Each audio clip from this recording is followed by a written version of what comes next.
Hello everyone, welcome back to my YouTube channel. यो चाहिँ हो दाइन्थस फुल र यो फुलको बारेमा चाहिँ आज म तपाईहरुलाई छोटो जानकारी भिडियो बनाउन लागिरहेको छु र भिडियोलाई हेर्दै गर्नुहोस् होला। यो फुल चाहिँ मैले मेरो गार्डनमा फर्स्ट टाइम रोपेको र मलाई चाहिँ यसको बारेमा त्यति साह्रो थाहा थिएन। अनि यो चाहिँ यसरी सालभरि नै फुलिरहने रहेछ है। र यसलाई चाहिँ कसरी मैले केयर गरेर फुलाए त म तपाईहरुलाई यहाँ देखाउँदै छु, हेर्दै गर्नुहोस् होला।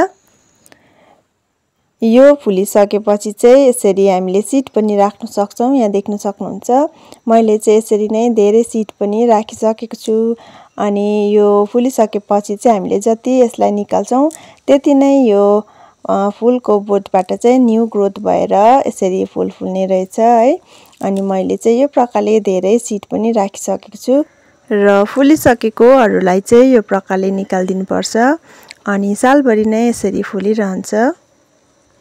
यो दाइन्थस चाहिँ गरम जग्गामा त एकदमै राम्ररी फुल्छ, तर मैले चाहिँ हाम्रो जग्गा चाहिँ ठण्डा भएको कारणले हुँदैन भनेर चाहिँ रोपेको थिइन नि त। अनि एकदमै राम्रोसँगले फुल्ने रहेछ। मलाई चाहिँ यो फुल एकदमै मन पर्यो। अनि मेरोमा चाहिँ तीनटा कलरको थियो, त्यस्तो धेरै पनि रोपेको थिइन है। यो चाहिँ व्हाइटमा थियो र यो चाहिँ मैले फर्स्टमा रोप्दा चाहिँ त्यस्तो मजाले फुलेको पनि थिएन। अनि पिन्चिङ गर्दै थिए र कम्ती फुलेको थियो र फुलिसके पछाडी चाहिँ प्रुनिङ गर्दिएपछि चाहिँ यस्तो मजाले यहाँ बुच्ची भएर आएको छ है। यो फुलिरहेको चाहिँ मैले पहिला नै सिड राखिसकेर चाहिँ मजाले प्रुनिङ गर्दिएको थिएँ। यहाँ हेर्नुहोस् न कस्तो मजाले बुच्ची भएर फुलिरहेको छ है। फुलिसकेकोलाई प्रुनिङ गर्नाले चाहिँ यहाँ देख्न सक्नुहुन्छ नयाँ ग्रोथ यस्तो मजाले आइरहेको छ है। र यो दाइन्थसलाई चाहिँ एकपल्ट गार्डनमा रोपेर हामीले राम्ररी केयर गर्यौं भने चाहिँ मजाले सालौं साल फुलिरहने रहेछ। र मलाई चाहिँ यो फुल एकदमै मन पर्यो।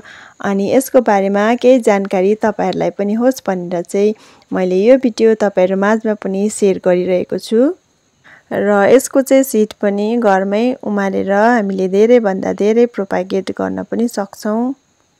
यो चाहिँ सिड हो दाइन्थसको, मैले अस्ति नै टिपेर राखिसकेको छु र यसलाई चाहिँ सिड निकालेर राख्दा पनि भयो। यतिकै म चाहिँ कटनको कपडामा तातो जग्गामा राख्ने छु। र लोकेसनको कुरा गर्नु पर्दा चाहिँ मैले चाहिँ यसलाई दिनमा कमसे कम 7-8 घण्टा चाहिँ घाम भेट्ने जग्गामा राखेको छु। बर्खामा पनि यो फुल यस्तो मजाले फुलिरहेको छ है। र यसलाई चाहिँ आकाशको पानीले नभेट्ने जग्गामा राख्नुपर्छ। तपाईहरुले यसलाई सेड हाउसमा पनि राख्न सक्नुहुन्छ। अहिलेसम्म चाहिँ मैले यो दाइन्थसमा कुनै फंगिसाइड्स पेस्टिसाइड्स केही पनि युज गरेको छैन र यसलाई त्यस्तो फंगस पेस्टहरुले पनि अट्याक नगर्ने रहेछ। र यसलाई चाहिँ त्यस्तो धेरै पानी पनि चाहिँदैन। घाम लागेको छ भने चाहिँ यसको माटो हेरेर पानी दिनुपर्ने हुन्छ। आई होप आजको मेरो यो भिडियो तपाईहरुलाई इन्फर्मेटिभ नै लाग्यो होला। अनि तपाईहरुले मेरो च्यानलमा मेरो भिडियो हेरिरहनु भएको छ र मेरो च्यानललाई सब्स्क्राइब गरिदिनु भएको छैन भने चाहिँ प्लिज मेरो च्यानललाई सब्स्क्राइब पनि गरिदिनुहोस् होला भन्दै आजको मेरो यो छोटो भिडियो म यही एन्ड गर्न चाहन्छु। Thank you so much for watching this video.